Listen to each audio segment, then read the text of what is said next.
Bonsoir à toutes, bonsoir à tous. Merci beaucoup d'être là aussi nombreux ce soir. Merci d'avoir, non pas tout à fait bravé le couvre-feu, mais enfin, puisque vous êtes chez vous.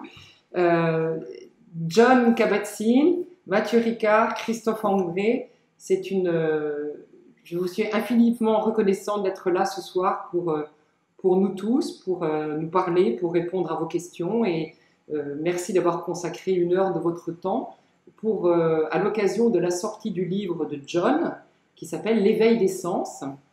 Et je ne sais pas si vous connaissez, c'est un moment un petit peu exceptionnel, je ne sais pas si vous connaissez, donc nous réunissons à travers le Massachusetts, la Bretagne, la Dordogne et Paris, trois amis et trois personnes qui se connaissent de longue date. Alors John, la plupart de vous le connaissent, je voudrais tout de même rappeler que c'est grâce à lui que tout est arrivé.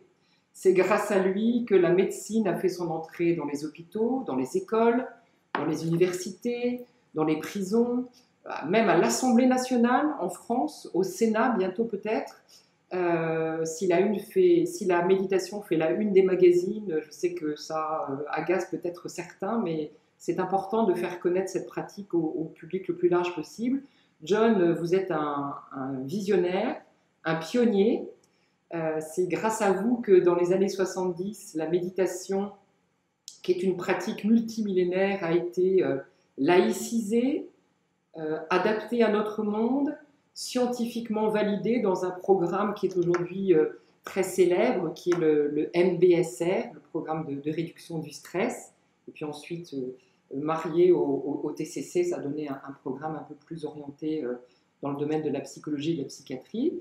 Et Christophe André, donc depuis la Bretagne, Christophe André, dans une certaine mesure, c'est grâce à John que vous avez pu, au début des années 2000, proposer à vos patients, à l'hôpital Sainte-Anne, à tous les patients qui risquaient de faire des rechutes dépressives, des programmes de méditation. Et Christophe, vous avez contribué à faire connaître la méditation à un très large public avec vos livres, avec vos conférences, avec vos interventions à la radio. Et puis Mathieu, alors, vous êtes moine, vous êtes photographe, vous vous occupez d'une association humanitaire et vous avez beaucoup de points communs avec John. Vous avez tous les deux étudié la biologie moléculaire, chacun avec un prix Nobel. Vous avez tous les deux une maman qui est peintre. Enfin, John, vous n'avez plus votre maman, mais vous avez tous les deux une maman qui est peintre. Vos chemins ont croisé la méditation qui a changé votre vie, et le dharma et la méditation. Et puis, vous vous connaissez de longue date, puisque vous vous rencontrez souvent, notamment dans les journées Mind and Life, au cours desquelles le Dalai Lama rencontre de nombreux scientifiques du monde entier. Donc, John, vous comprenez le français, puisque vous avez passé une année à Paris, au lycée Henri IV, quand vous aviez 15 ans. Votre papa était à l'Institut Pasteur. Ça fait beaucoup de temps. Ça fait beaucoup de temps. Donc, c'est formidable pour tout le monde. On va traduire de l'anglais au français, mais pas du français vers l'anglais. Et nous allons essayer de parler intelligiblement pour que John puisse nous suivre. Et en revanche, quand John, vous allez parler anglais, et Mathieu nous fait l'amitié, Mathieu qui a traduit tellement de maîtres tibétains, l'interprète du Dalai Lama, donc Mathieu va traduire pour vous tous ce que dit John. Et pour terminer sur cette petite présentation d'ensemble, je vais juste commencer par initier une ou deux questions. Christophe et Mathieu, évidemment, vont dialoguer avec John. Nous prendrons ensuite vos questions. Et puis, pendant les 10-15 dernières minutes, ce serait formidable, John, si nous pouvions faire une méditation guidée, tous ensemble, avec vous. Voilà. Donc, j'ai une première question, John, parce que nous avons tous besoin d'optimisme, d'espoir. Nous avons besoin de regarder loin devant nous. C'est une période vraiment difficile. Et donc, dans ce livre, L'éveil de la société, vous nous expliquez que la méditation, que la pleine conscience peut guérir non seulement les individus, mais le corps politique, la société et même la planète. Alors ça peut paraître incroyable, mais est-ce que vous pouvez nous expliquer comment c'est possible? J'essayerai et je devrais dire que ça me donne grand plaisir d'être ici avec vous tous. Et j'aurais parlé en anglais parce que je ne veux pas détruire la langue française, c'est trop belle pour ça. Et j'apprécie beaucoup que Mathieu traduirait pour moi. So yes, this is a time where of great darkness in a certain way, a kind of a shadow, so to speak, in the world, multiple shadows, concerns about global warming. So on a planetary level, we're in the midst of a planetary pandemic that seems to have a life of its own and that we're somehow not handling very well. And then all of the internal conflicts that our countries are undergoing at this particular moment in time. And it's almost as if the planet itself and all of our countries have a kind of, are suffering from a certain kind of disease. And certainly disease where there are centripetal forces that are spinning us apart away from each other rather than finding our common ground. So it can look very dark during periods like this. I think it's important to remember that in the entire stretch of human history, which is not very long, actually, it's like since the last ice age, really only 300 or 400 generations, depending on how you calculate a generation, that we've come to everything, to the entirety of civilization in Asia and in Europe and globally, and all of the beauty that's been created during those years, you know, the Louvre and the opera and, you know, all these incredible works of poetry and music and art, all in a relatively short period of time by human beings who are in touch with some profound energy within themselves. And also during that same period of time,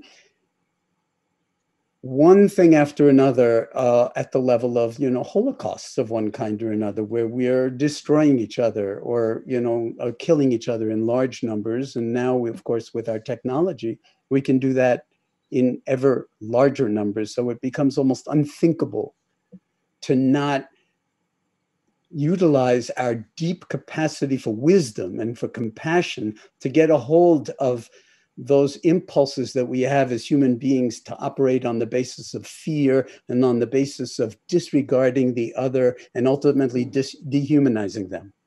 So this, I would say, is a meditation practice.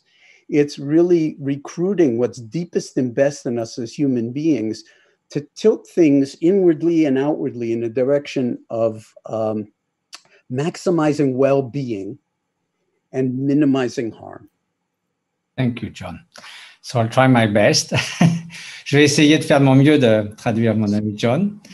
Donc, effectivement, aujourd'hui, nous vivons dans une époque un peu ténébreuse et il y a beaucoup d'aspects à ces ténèbres. Il y a des défis considérables qui sont les défis que l'on connaît sur l'environnement, les changements climatiques.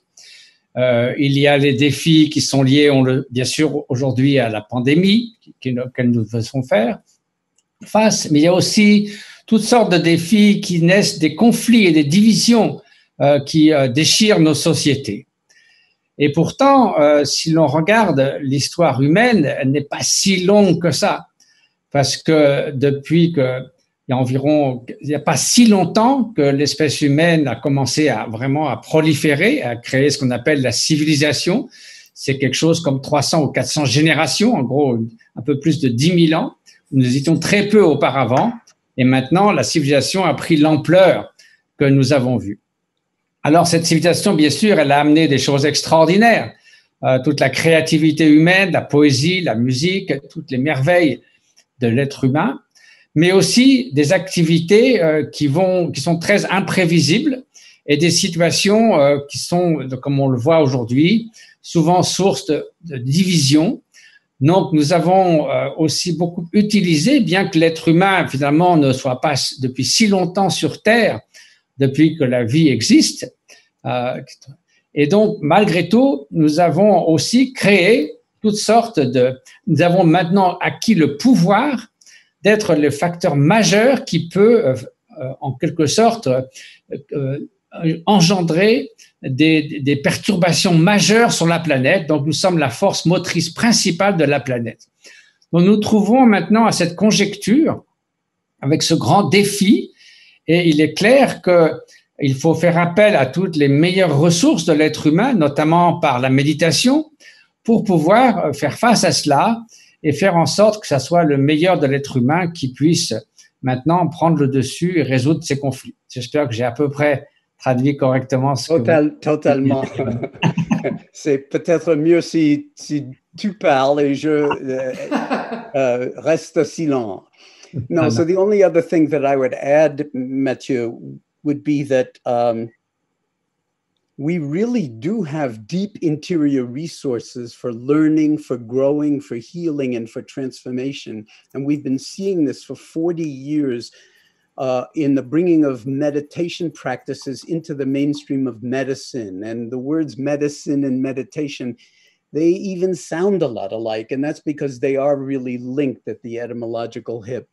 And so what we've learned in medicine over the 40 years now really has to be applied to the medicine of the body politic, not just the individual bodies, because as you were saying in the translation, we don't have all that much time probably to realize the profound creativity that we could bring to our own tendencies to be so destructive. And if we don't do that, then our children and grandchildren and future generations are going to inherit a world, if there is even a world, that will be so destructive that it's almost incroyable, unthinkable. So people need to understand, I would say, and that's what this book is about, that meditation isn't just sitting quietly by yourself, as you often say, under a mango tree and trying to sort of feel good. It's about tapping. It's like tuning a violin before you play it.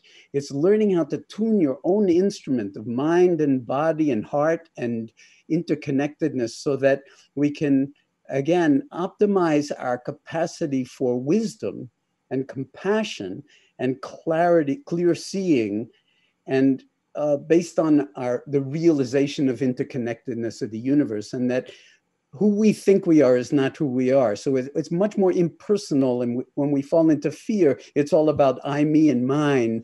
But when we investigate I, me, and mine, we're so much bigger than who we think we are. And we need to create new stories around that. And that's really what the book is challenging people to do for themselves. I'm not telling them what their story should be. Donc, en fait, le mot méditation, qui maintenant a été introduit dans la société, a commencé à être introduit dans la médecine.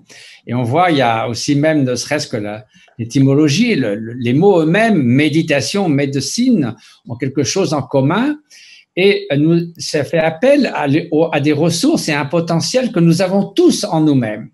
Et donc, c'est faire venir actualiser dans la meilleure façon possible ce potentiel, aussi bien dans notre propre esprit que dans notre corps. Et maintenant, donc, ce livre qui est dédié à essayer de voir si on peut faire venir ce potentiel pour transformer la société elle-même. Et il ne faut pas sous-estimer le pouvoir de transformation de ces grandes idées, de ces grandes pratiques. Et donc, que j'explore au travers de ce livre, c'est comment nous pouvons maintenant, de façon créative, faire en sorte que la société elle-même puisse, disons, être en harmonie avec ses valeurs, parce que nous en avons besoin plus que jamais pour faire face aux défis de notre temps. Ah, Mathieu s'est figé. Anything else? No, you just froze up for a second there, but we got it. We got the whole thing. It's okay? Okay, good. Perfect. Christophe, vous voulez dire quelque chose? Oui. Alors, John, moi j'ai beaucoup aimé ton livre et j'ai trouvé plusieurs plusieurs réflexions qui ressemblent beaucoup aux problèmes que nous avons en France. Par exemple, lorsque nous parlons de méditation, de psychologie positive, de bienveillance, de compassion, on nous dit souvent, vous êtes très gentil, c'est vraiment gentil, mais la vie n'est pas comme ça. La vie est dure, il y a des gens violents, il y a des terroristes, il y a des égoïstes, il y a toutes sortes de choses très dures et votre discours ne résiste pas à la violence du monde. Alors, j'aimerais savoir comment tu réponds, toi, à ces critiques. Donc, je pensais qu'aux États-Unis, on ne disait pas ça, mais dans ton livre, tu nous dis que toi aussi, tu as eu ces reproches de naïveté ou d'inefficacité. Yeah, there's no. I really appreciate your framing things this way.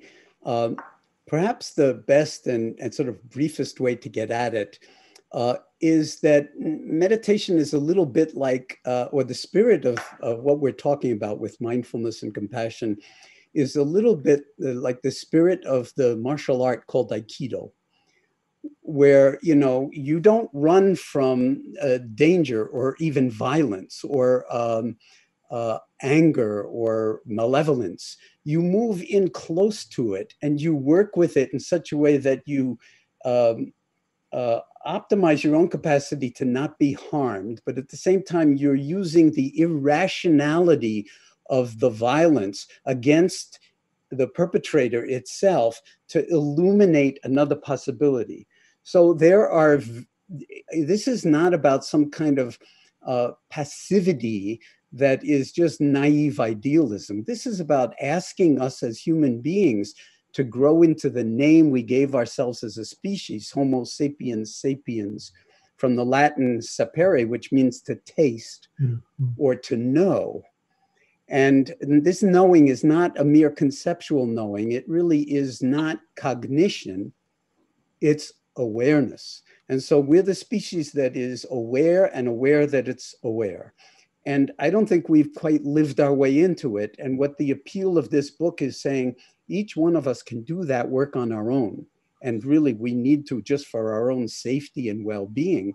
But then by doing that work, we're like cells of the one body politic. If we take care of ourselves, then because of interconnectedness, that we're part of a larger and larger series of wholes, we can actually influence in tiny but not insignificant ways the direction that the world itself will go in. So far from being passive, this is an extremely active and really fearless approach that recognizes the forces of the power of the forces of greed and hatred and delusion and how they're organized even to support our institutions.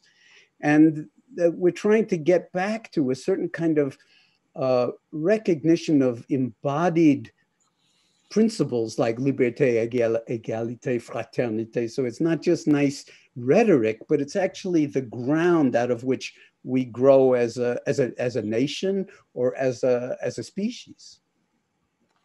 That was a lot, Mathieu. No, it's okay. I tried to. You're so good at this. Oui, en fait, donc l'important, c'est un peu comme dans le cas des arts martiaux. Ce n'est pas simplement une sorte de pacifisme un peu naïf. Dans les arts martiaux, on n'essaie pas de s'échapper ou de fuir le danger, de fuir la violence, mais on rentre dans cette violence et on essaie de l'utiliser pour la transformer et travailler avec elle. Donc en fait, on essaie d'utiliser l'énergie de cette violence pour illuminer d'autres possibilités, afin de sortir de ce cycle de la violence. Et donc, ce n'est pas simplement un concept un peu utopique, mais au contraire, c'est quelque chose d'extrêmement profond qui est lié au fait que nous avons tous cette faculté de conscience, mais qui n'est pas simplement un ensemble de concepts, mais qu'on pourrait appeler en anglais awareness ou la pleine conscience ou le fait, la présence éveillée, hein, qui nous permet de mieux comprendre les choses, de mieux comprendre aussi notre interconnexion avec tous les êtres et de savoir que même si en tant que simple individu, nous agissons à notre manière en changeant ce que nous sommes, du fait de cette interconnexion, cela ne peut pas ne pas avoir un impact sur la société, un impact sur nos institutions, un impact sur la politique, etc.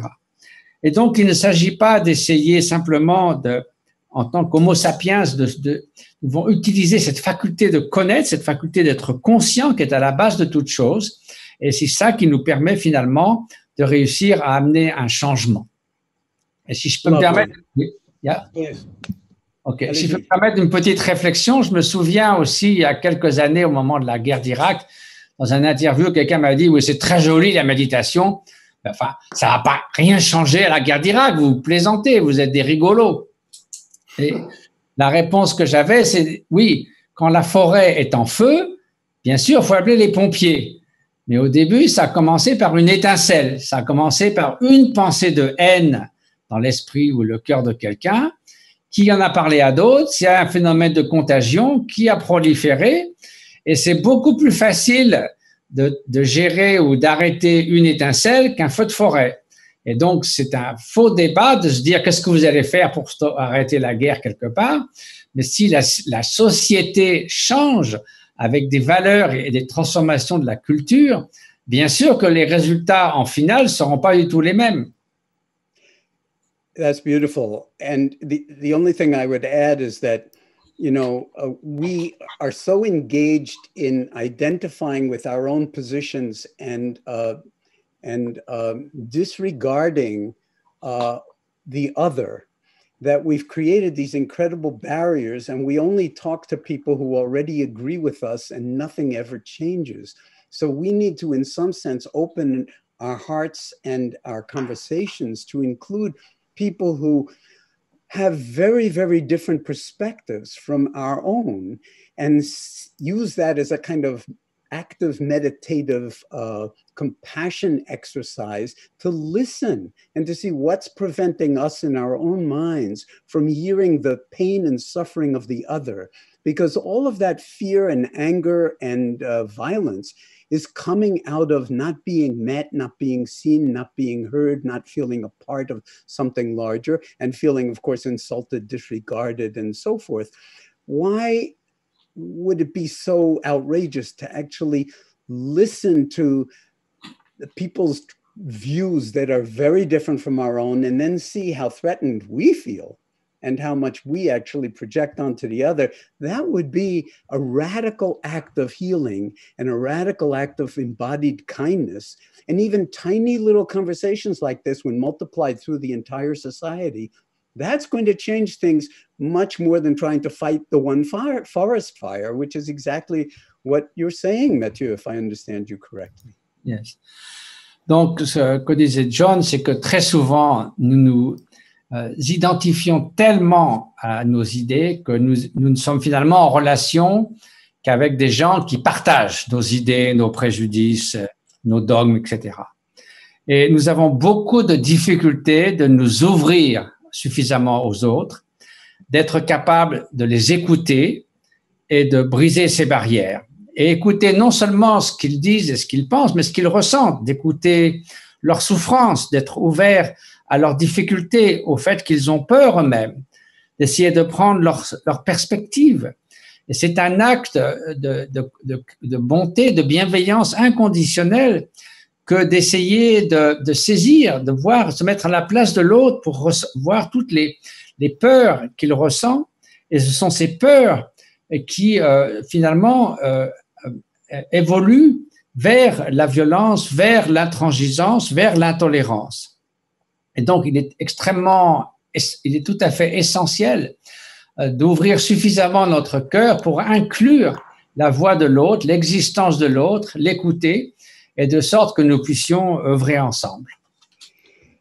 Thank you. And that, just to say, that is hard work in a way, because it's much easier to just have nice conversations with people who already agree with you and look like you and have the same values that you do.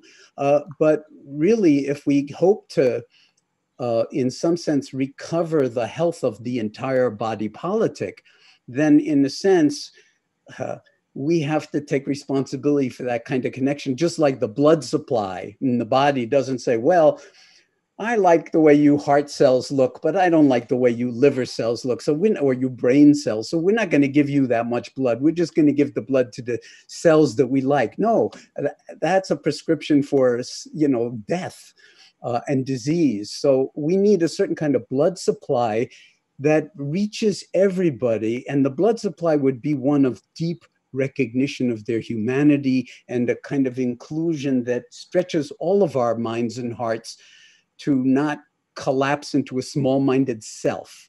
Now, is this easy? No, this is what we're talking about is the hardest work in the world. But it's also the hardest work in the world to ask somebody with a chronic pain condition to sit down and meditate and watch and investigate their own sensations of when they're so unpleasant and challenging.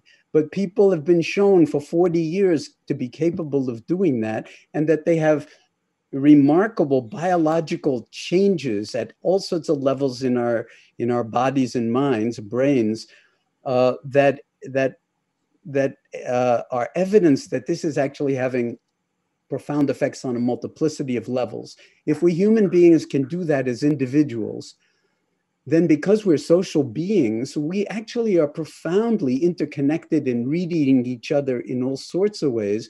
And we need to, in some sense, exercise that muscle in the places where we most don't want to look, not the places that we feel most comfortable. C'est très facile, bien sûr, d'avoir des conversations avec toutes les personnes qui ont les mêmes idées que nous. C'est ce que nous faisons d'ailleurs la plupart du temps.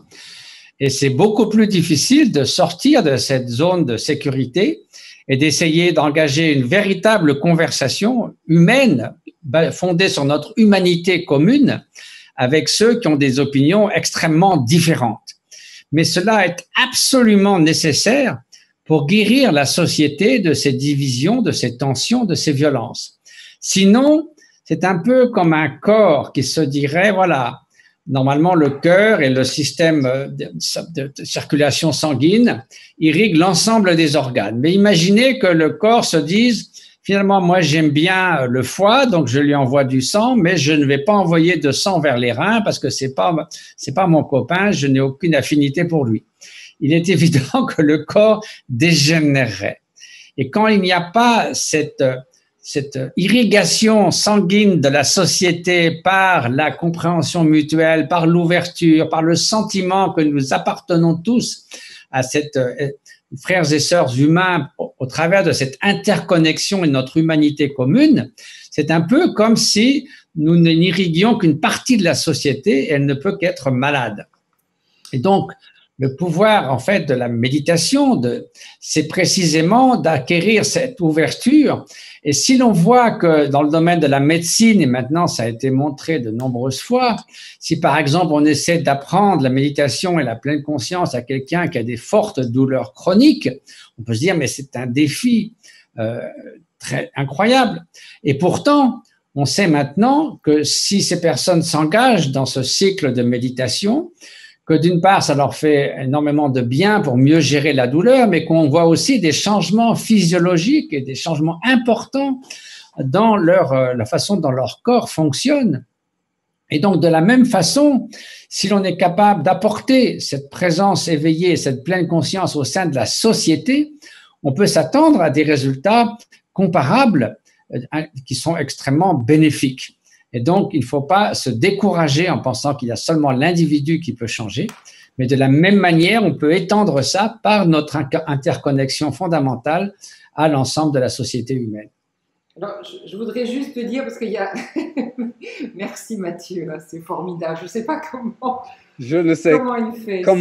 Comment tu fais ça? C'est formidable. C'est fou. Je voudrais juste te dire, il y a beaucoup de monde et c'est formidable. Il y a des gens qui sont à Casablanca, il y a des gens qui sont à Alger, en Floride, à Dijon, enfin vraiment partout. Et beaucoup de questions. Donc je voulais prendre une des questions qui rebondit sur cette notion du corps politique et puis en même temps, parce que Christophe est concerné aussi par ça, Donc Nicolas dit, voilà, la somme de notre transformation personnelle sera-t-elle suffisante pour faire face collectivement? Elle dit tout ça, cette conférence est une belle initiative.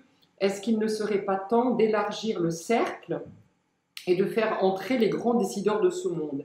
Et je sais que, John, vous avez fait beaucoup, vous êtes allé en Angleterre pour faire entrer la méditation au Parlement anglais, et il y a eu la même chose en France. Et Christophe, peut-être vous pouvez nous raconter aussi ce qui se passe à l'Assemblée nationale, les initiatives qui sont prises du côté de la politique concrètement. Oui, mais je pense que John et Mathieu en ont fait beaucoup plus que moi dans ce domaine, mais c'est vrai que j'étais très heureux qu'avec plusieurs praticiens français, nous ayons été invités à parler devant les députés à 3 ou 4 reprises, devant les sénateurs également, et de voir qu'ils avaient l'intuition que la méditation était quelque chose de plus important que ça n'en avait l'air. Le plus important, à mon avis, de ce que tu nous as appris, John, pas des gens comme Mathieu qui savaient ça déjà, mais à des médecins, des soignants comme moi, c'est que la méditation, ça n'est pas la relaxation. C'est-à-dire que dans la relaxation, on cherche à se faire du bien, mais dans la méditation, on apprend aussi à affronter ce qui va mal. Et c'est pour ça que ça n'est pas quelque chose de naïf ou de déconnecté de la réalité. La méditation nous apprend à regarder en face ce qui va mal, mais à le regarder calmement, avec autant de sagesse que possible. Et peut-être pas tous les députés ou tous les sénateurs, mais pas mal d'entre eux tout de même ont senti que c'était un outil pour la vision du monde qui n'était pas comme une anesthésie, qui n'était pas comme une évasion, mais qui était une façon de pouvoir rencontrer le monde tel qu'il est, en gardant ses forces, non pas pour avoir peur, pour se mettre en colère, mais en gardant ses forces pour changer ce monde. Et c'est pour ça que quand toi, John, tu parles à des décideurs, des politiques, quand tu influences le monde entier, c'est pour ça que Mathieu, quand tu vas parler à Davos, aux puissants de ce monde, eh bien, ça n'est pas juste quelque chose de mondain ou de people, de glamour. C'est vraiment tout un travail de transformation très important. Et comme disait John tout à l'heure, je pense que tu disais tiny but non insignificant. Exactly. Et voilà. c'est quelque chose que nous tous sommes capables de faire. Et il faut que nous tous s'engagent comme ça, pas simplement des gens qui sont très connus dans la société, mais nous tous. J'ai une autre question de Isa. Comment, dans l'ère de Big Brother et du profit économique, peut-on faire revenir la société vers la recherche de l'harmonie et de l'interconnexion bienveillante? Say, repeat it again. I missed the first word or two. How in the era of Big Brother and economic profit, how can we help society to come back to harmony and interconnection and kindness? Well, that's a wonderful question, and it's a non-trivial question because we're really talking about, again, to come back to algorithms and the world that we're living in now. The challenges of what's called surveillance capitalism, that every keystroke that we make on our computers, on Google or Facebook or whatever, is being downloaded and sold as information to advertisers and so forth. And then the algorithms actually generate predictions about how vulnerable we are to a particular advertisement at a particular moment. And there's the potential that the sort of digital world will know our behaviors better than we know them ourselves, and then sell our behaviors to people for manipulation where we will not even know that we're being manipulated. We'll think we generated the whole thing. So we are at a kind of particularly critical moment because we've been so clever as Homo sapiens sapiens that we're creating this digital universe without actually fully having discovered our analog full potential. And so the people like the historian Yuval Noah Harari and the movie that just came out on Netflix called The Social Dilemma, they feel like at the most we have 10 years before these algorithms, which are all based on machine learning, are so integrated into the sort of capitalist system that it will be very, very hard for us as human beings to actually assert our own sovereignty and autonomy. And we'll be living in some very, very strange, brave new world. So I don't want to be alarmist about this, but all the evidence seems to point to the fact that we do need to connect with what's deepest and best in ourselves as human beings. You know, Christophe and Mathieu and I did not invent mindfulness or compassion. These are ancient kind of inborn capacities of human beings, but where there have been practices that are quite ancient for bringing them out in ways that are really universal. They're much more human than they are merely Buddhist or merely Christian or merely whatever.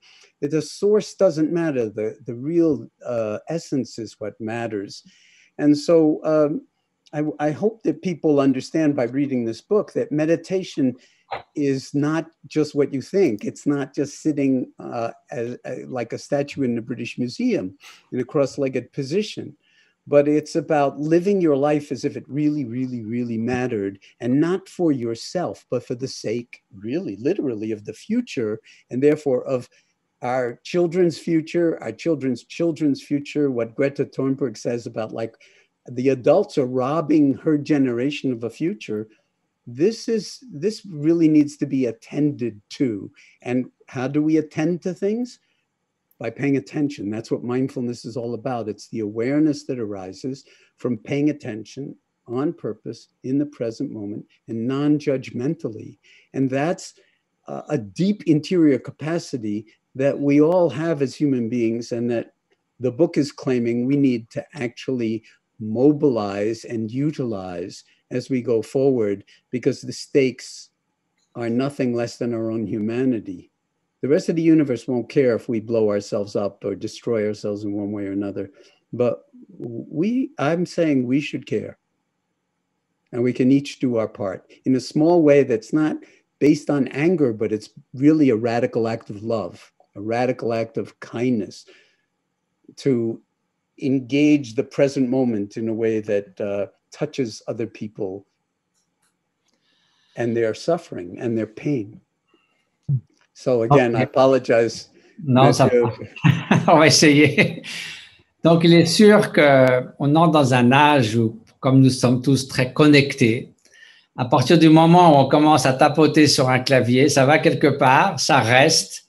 Et peu à peu, ce que nous entrons dans ces communications virtuelles définit un peu notre profil personnel, et toutes ces données sont soigneusement rassemblées, utilisées pour créer une sorte de profil de notre personne, et pour utiliser ça du point de vue économique afin d'attirer notre attention sur des choses que nous pourrions acheter, consommer. Donc toute l'économie devient en quelque sorte une sorte d'exploitation des différentes dispositions et qualités et tendances et préférences des personnes qui sont finalement rassemblées à leur insu simplement par le fait qu'ils sont ainsi connectés au travers des médias sociaux, au travers de ce qu'ils achètent, de ce qu'ils regardent, etc. Donc, il y a un film extrêmement troublant sur Netflix qui s'appelle Social Dilemma, donc le dilemme social, et qui montre, et ainsi que Yuval Harari le montre, en gros, jusqu'à ce que, grâce aux algorithmes de l'intelligence artificielle, il va y avoir un moment d'ici 10 ans où l'ensemble de ces algorithmes seront finalement presque, nous connaîtrons mieux nous-mêmes que nous-mêmes. À savoir que, peut-être pas au fond du fond, lorsqu'on repose, si je peux me permettre d'ajouter un petit commentaire, pour connaître la nature ultime de notre esprit, mais certainement en ce qui concerne nos préférences que peut-être nous n'avons pas totalement bien exprimées. Ces algorithmes qui ont étudié notre comportement et tout ce que nous font au travers de ces médias sociaux et de l'Internet pendant des années et dressent un profil de nous qui est peut-être connaît mieux nos tendances que nous-mêmes. Et de ce fait, c'est évidemment très inquiétant et nous devons reprendre les choses en main. C'est ça le nouveau Big Brother. Donc pour ça, qu'est-ce que ça demande? Ça demande bien sûr d'être beaucoup plus conscient des choses qui ont une valeur véritable, de ce qui nous définit fondamentalement comme être humain et qui aussi nous fait prendre conscience de la responsabilité que nous avons vis-à-vis des générations à venir, de ne pas laisser ce genre de choses s'emballer.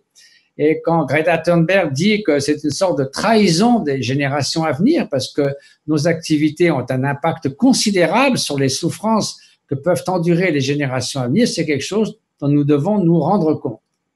Donc tout ça, évidemment, commence avec cette pleine conscience qui est d'être parfaitement conscient de ce qui se passe en notre esprit, sans aucun jugement, mais d'une façon extrêmement lucide, extrêmement claire. Et c'est là où tout commence, et c'est grâce à ça que peu à peu, c'est ça que l'argument de mon livre, c'est que non seulement nous pouvons nous transformer nous-mêmes, mais nous pouvons de cette façon, en tant qu'individus qui œuvrent ensemble dans la société, transformer cette société.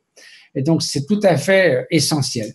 Et si je peux me permettre d'ajouter un petit commentaire personnel, il est sûr que l'on soit un milliardaire, un président de la République ou quelqu'un qui travaille de façon plus humble, dans tous les cas, nous avons affaire à notre esprit du matin au soir, et la façon dont fonctionne cet esprit va être essentielle d'une part pour notre façon d'interpréter le monde, c'est-à-dire de traduire les circonstances extérieures en bien-être ou en mal-être, mais aussi la façon dont nous allons agir sur le monde, parce que tout commence finalement avec la façon dont fonctionne notre esprit. Donc si nous ne sommes pas conscients au moment où une petite pensée d'irritation, de colère, d'animosité, de jalousie, si on commence à poindre dans notre esprit, si nous n'avons pas cet espace de pleine conscience, eh bien, c'est l'étincelle qui va mettre le feu à la forêt. Nous allons être l'esclave de nos propres enchaînements mentaux. Et il est évident que la façon dont nous allons interagir avec nos proches, sur le lieu du travail, dans la société, dont nous allons voter, etc., tout cela va commencer par ces enchaînements d'esprit dont nous n'avons pas été conscients. Donc, il est absolument essentiel que nous gardions cette lucidité, cette présence d'esprit, cette présence éveillée à tout moment, de sorte à ne pas tomber dans cette distorsion du monde extérieur et des autres auxquels nous nous livrons constamment. The only thing I would add for the sake of all beings is to really not idealize mindfulness as a meditation practice or as a way of being. It's messy. So you can fail and fail and fail in your own mind around this, but those failures are not failures if you hold them in awareness. They're simply part of the learning curve. So it's very important not to idealize the meditation practice because if boredom arises or a sense that you're not being creative, that all of a sudden you'll feel like you can't meditate, you're a failure and so forth, and you can't actually bring it out into the rest of your life. Je crois qu'il faut également ne pas idéaliser la méditation sur la pleine conscience en pensant que tout va être facile, que ça va tout changer dans notre vie. Évidemment que nous avons toutes sortes de tendances qui vont à l'encontre de ça.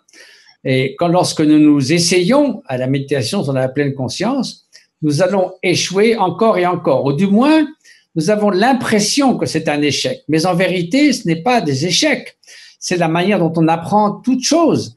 En essayant, au début, ça ne fonctionne pas, puis on persévère encore, et à force de persévérer et de petits échecs, c'est la courbe d'apprentissage qui fait que peu à peu, on va maîtriser cela.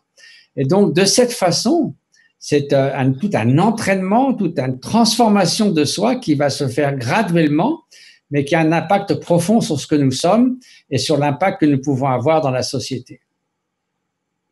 Christophe? Oui, oui, je voudrais. Merci beaucoup, Mathieu, pour la traduction. C'est très confortable d'écouter deux fois C'est les ça. bons messages. En anglais, en français, ça rentre deux fois plus fort. Très bien. Je voudrais dire trois choses. D'abord, on n'a pas encore montré le livre de John. C'est très important. C'est vraiment un très, très bon livre. Moi, je fais la publicité, mais c'est de bon cœur. Ensuite, dans ton livre, John, il y a deux choses qu'on retrouve dont on est en train de parler. D'abord, la nécessité pour les humains de procéder à une évolution psychologique pour faire face aux évolutions technologiques. C'est vrai que le big data dont tu parlais, c'est quelque chose qui va apporter des conséquences favorables à nos sociétés, mais qui est aussi une menace terrible, et que si nous ne développons pas des compétences psychologiques de contrôle de nos impulsions, à cliquer, à acheter, à regarder tous les messages, et beaucoup d'autres encore, alors nous sommes en danger. Et ce que tu dis à propos de la méditation, à propos de la pleine conscience, c'est que elle n'est peut-être pas suffisante pour changer le monde, mais elle est nécessaire. Elle est nécessaire parce qu'elle est un outil qui nous donne justement la capacité d'affronter la réalité avec du recul, avec de l'humilité, avec du discernement. Et bien sûr qu'on peut se dire, il y a d'autres actions qui sont plus fortes pour changer le monde. Et c'est vrai que ces actions qui peuvent changer le monde, ça peut être des actions violentes, des actions impulsives, des actions sous l'emprise de la colère, mais il faut qu'après ces changements un peu brutaux, les humains comprennent l'importance de la fraternité, comprennent l'importance de la bienveillance, parce que les sociétés ont toujours besoin de davantage de bienveillance que de violence pour fonctionner. Parfois, la violence bouscule les privilèges et facilite certaines révolutions, mais après la révolution, il faut la reconstruction. Et là, ce que tu montres dans ton livre, alors je ne sais plus, tu appelles ça démocratie 2.0 ou quelque chose comme ça, la mise à jour de nos logiciels vis-à-vis de ce qu'est la politique, la démocratie, la société. Et voilà, je voulais rappeler que ces choses-là, tu en parles très très bien dans ton livre et que c'est agréable. Well, thank you so much for that, Christophe. And I would just describe, since you held up the book, that there are two parts to the book. And one are a series of essays that are really oriented towards what we might mean by healing the body politic. And so they're a little bit idiosyncratic. They come at it from a lot of different angles. And then the last part of the book comes back to us as individuals, but within the framework of what we know about the universe, not just the planet, but the entire universe, what we know about the human body, down to the level of not just molecular biology, but to, atoms and, and electrons and then quarks and empty space. And so it's a kind of attempt to remind people of the miracle of even having a body. As we say, we have a body, but we don't know who has the body, who is claiming to have the body, but we don't say, I am the body. So the mystery of our humanity is profoundly poetic. And of course, in French culture, this has been, a theme forever. And I think that the more we nurture that kind of poetry, that kind of beauty, that kind of appreciation for what we don't know, what my Korean Zen teacher used to call don't know mind, which is really important because we get so caught up in what we know that we forget that it is much more that we don't know than we do know. And even what we think we know, it's not so true. It's not as true as we think. So we can actually go to war often around differences of perspective when we haven't even analyzed our own perspective and what the weaknesses of it are. So it's strong attachment. And mindfulness is about liberation from those kinds of self-delusions and attachments that prevent us from seeing the full dimensionality of reality. So that's, to me, a beautiful adventure. It's what science is all about. It's what culture is all about. It's about what the contents of the Louvre and the Opéra and all the great, places in French culture, they're all pointing to the transcendent beauty of the human mind when it knows itself. And of course, we all know in Europe, as a testament to it, the incredible suffering and destruction that happens when the human mind gets caught in thinking it knows itself and that it's defining its interests in a way that requires, sort of violence to assert itself in the world. And we can't go on like this.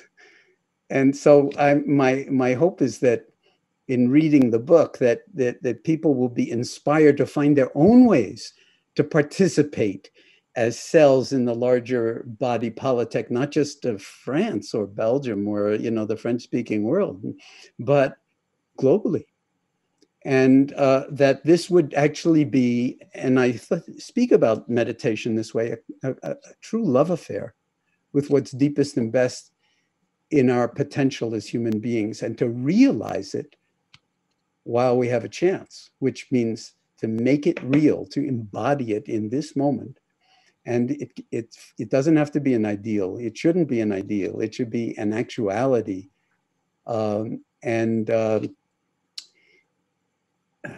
it's really a realization that we're already whole, already complete, just as we are. Again, I apologize, Mathieu. I get carried away. Je vais essayer, mais pardonnez-moi, j'en oublie certainement en route.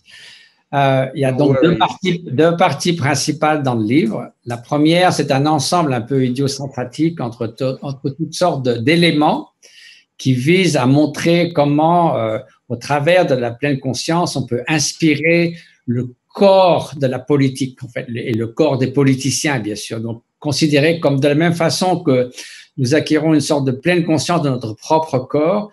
Ici, c'est notre corps social, notre corps politique. Et donc, en regardant ça sous des angles très différents, donc c'est un petit peu ce à quoi la première partie du livre s'adresse. La deuxième partie va dire beaucoup plus poétique et créative pour essayer de voir finalement de quoi sommes-nous constitués jusqu'au niveau le plus infinitésimal des atomes, des particules, des quarks, du vide qui est entre tout cela, et de voir comment, incroyablement, au sein de tout cet ensemble que constitue le corps, qui est constitué lui-même de toutes ces particules infinitésimales, il y a ce phénomène extraordinaire de la conscience. Et en même temps, on se demande, mais dans ce corps, qui est conscient? Qui est le propriétaire de tout cela? Parce que l'on dit bien mon corps, on ne dit pas je suis le corps. Et donc, il y a ce mystère qui peut aussi nous ouvrir à tout quelque chose d'extrêmement profond sur notre nature fondamentale et qui s'allie très bien au côté poétique et artistique qui est la créativité humaine que l'on voit bien sûr en France avec toute cette culture extraordinaire, avec le Louvre, l'opéra et toutes ces choses merveilleuses qui font la richesse de l'être humain. Mais tout cela commence avec nous-mêmes, avec notre propre esprit, et il ne faut pas sous-estimer le pouvoir de l'esprit et de notre esprit, de pouvoir ainsi nous-mêmes participer à ce mouvement politique, de pleine conscience politique, de sorte à transformer la société vers le meilleur et aussi être conscient de ce qui peut arriver lorsque ce sont des tendances qui s'enchaînent et s'enflamment dans notre esprit et qui mènent à trouver des solutions dans la violence, dans la fragmentation de la société. Et donc, il est possible d'introduire cette pleine conscience nous-mêmes, nous pouvons participer à cela pour l'introduire dans le corps de la politique et ainsi œuvrer au bien de la société. J'espère que j'en ai pas trop oublié. Excuse-moi.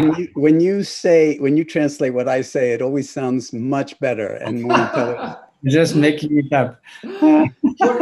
Je vois le temps qui tourne, malheureusement, c'est très frustrant. Il y a tellement de questions formidables. Est-ce qu'il ne faudrait pas commencer par faire méditer les enfants très tôt à l'école? Est-ce que la compassion s'apprend? Je suis vraiment désolée pour tous ceux qui nous ont posé ces questions. On ne va pas pouvoir répondre à toutes les questions et j'aimerais qu'on dépasse un tout petit peu le temps imparti pour faire quand même une petite pratique. Peut-être, c'est possible, John? Une petite pratique de 5-10 minutes? Oui. I'd be happy to, and I have my eye on the clock as well. So this will be very short. But let's just take a moment to sit, if you're sitting, or adopt whatever posture embodies wakefulness and dignity for you, so that you're basically dropping into the present moment and experiencing the body and your own breathing, because that's so salient in any moment. Donc, commencez par adopter, quelle que soit la posture, peut-être que vous êtes assis, qui permet d'incarner véritablement ce que vous êtes, votre propre dignité en vous-même, l'essence de vous-même. Donc, essayez de rentrer et d'aller dans la profondeur de vous-même. Et de cette façon, d'arriver à cette conscience de votre corps, de ce que vous êtes, et d'être très présent dans cet état.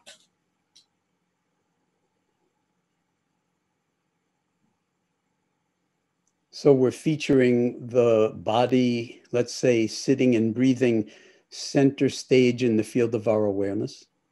Et donc, nous plaçons le corps et puis la respiration, le va-et-vient du souffle, au cœur de cet espace de présence éveillée, de pleine conscience.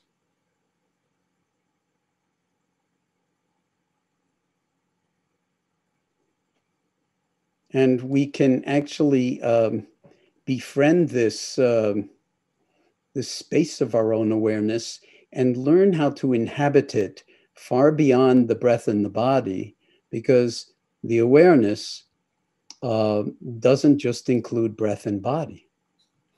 Et nous pouvons également devenir l'ami de cette présence éveillée et se rendre compte qu'elle ne se limite pas simplement au corps et au va-et-vient du souffle, qu'elle est beaucoup plus vaste, que l'espace de cette présence éveillée est beaucoup plus vaste. So you can take up residence in your own awareness.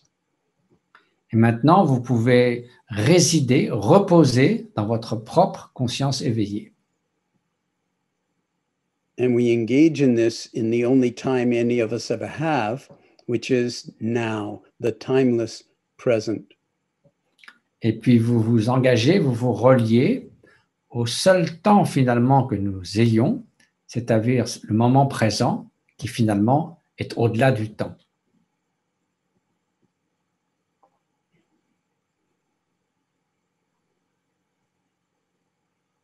So then the meditation practice really becomes not so much something we do, but something we recognize as the heart of our being alive.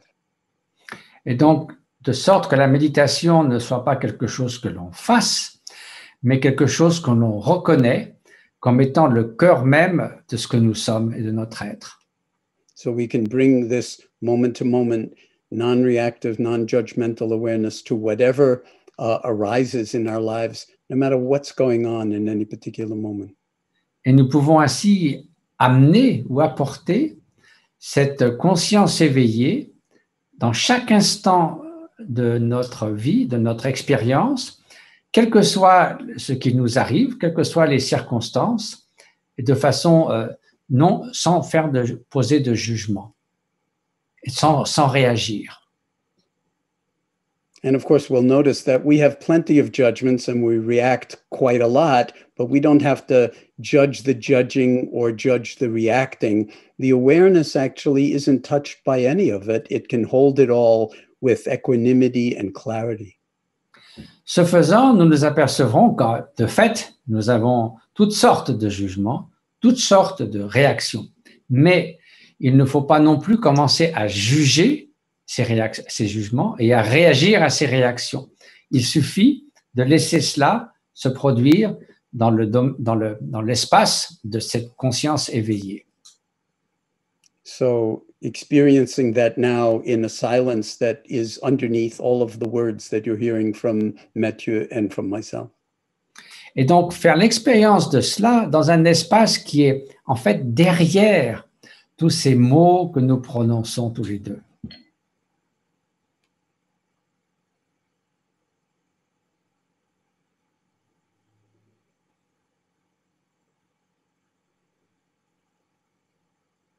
And although we're running out of time by the clock, remembering that you have only moments in which to live, and the more we can inhabit those moments, the more we can be our authentic selves as we navigate the ups and downs of life, both in our own individual lives and together in our families, in our societies, and in the world. Et bien que le temps à la montre semble maintenant s'évanouir, mais de fait, nous rendre compte que ce que nous avons, c'est en fait chaque moment qui se suit l'un après l'autre, et que nous pouvons habiter ces moments de manière lucide, avec cette conscience éveillée, de sorte que nous soyons parfaitement authentiques avec nous-mêmes, avec notre famille, avec tous ceux qui nous entourent. And just to remember one simple little piece of advice, when you notice that your mind is wandering here and there and everywhere else, you can always just recognize that that's the case. It's awareness that is recognizing the mind wandering. If you don't take it personally, you just come right back to resting in awareness. Juste un petit conseil, parce que cela va se produire très souvent. Si vous vous apercevez et à commencer à vagabonder, ce n'est pas un problème, il suffit d'être parfaitement conscient de cela, et si vous êtes conscient de cela, vous êtes dans la conscience éveillée, et la question est résolue. So you'll notice that I didn't ring any bells to start a kind of formal meditation, and we won't ring any bells to end the kind of formal meditation here. Donc vous avez noté que je n'ai pas sonné une cloche pour commencer la méditation, je ne sonne pas une autre cloche pour marquer la fin de la méditation. And I hope that all of you who have participated in this conversation will carry away the message that life itself is the true meditation practice, and not just particular moments when we decide to sit our bodies down. Et j'espère que tous ceux qui ont été avec nous pendant ce temps emporteront avec eux le message que la méditation, c'est pas simplement être assis à un moment particulier à faire quelque chose, c'est que la vie elle-même est une méditation que nous devons poursuivre chaque instant qui passe dans notre existence. Mathieu, I am indebted to you beyond words. Beyond words. Je m'excuse de toutes les erreurs et les omissions, mais... Non, Mathieu, c'était très impressionnant. Merci, toute ma gratitude à tous les trois de nous avoir éclairés de votre sagesse, de votre compassion. Et je voulais donner une information importante qui intéressera beaucoup d'entre vous. Dimanche 25 octobre, donc dimanche prochain, toute la journée, vous pourrez rejoindre John et Will Kabat-Zinn, le fils de John, pour une journée de pratique intense. Donc c'est comme une mini-retraite toute une journée qui est organisée par l'ADM, l'Association pour le développement de la mindfulness, qui œuvre beaucoup depuis maintenant plus de 10 ans pour faire connaître la pleine conscience en France et dans tous les pays francophones. Et donc cette journée, elle est organisée... Alors John, vous serez en Californie. No, my son, Will be in California. Ah, donc vous êtes à Massachusetts, dans le Massachusetts.